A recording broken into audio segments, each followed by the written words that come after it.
What if you built a waterfall and regretted it?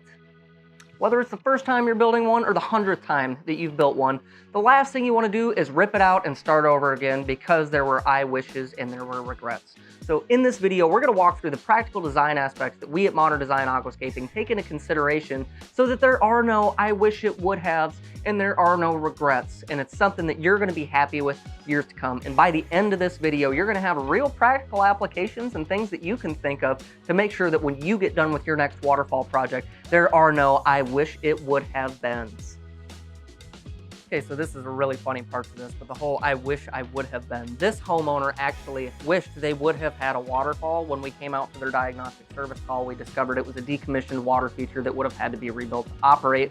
That's beside the point, but that is what got us here in the first place. So after seeing our social media, these homeowners had fallen in love with our artistic style and our vision, which is why we're here, guys. So things you want to take into consideration with your waterfall, because these things are really hard to build. You got to consider the areas you're going to be living and experiencing this thing in, and that's going to have a vast effect on how you're going to design your waterfall.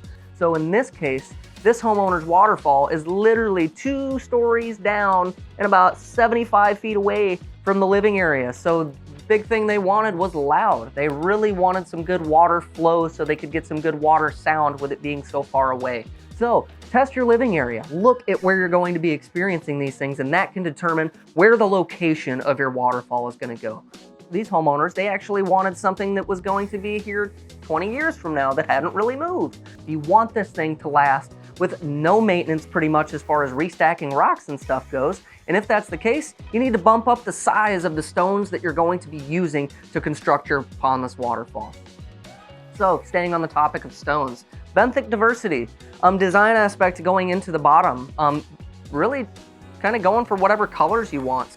If you've got those nice gravel pockets, that's great for aquatic plantings. That's another design aspect. So some waterfalls are built with like boulder, boulder, boulder, boulder, boulder. There's minimal spaces in between. It's boulders smacked against boulders all the way throughout the thing, and you've got crazy waterfalls, but there's no gaps on the in-between for aquatic plants to grow. Yes, you're gonna get a nice natural looking waterfall if it's big boulders butted straight into each other, but if there are no planting pockets for aquatics, you're really not gonna have a whole lot of diversity that you can get inside of the water feature because you didn't leave any room for plantings. So make sure you design some spots, at least in my opinion, that have some of those gravel pockets and stuff in there beneath the surface of the water for planting your marginal aquatic plants into there.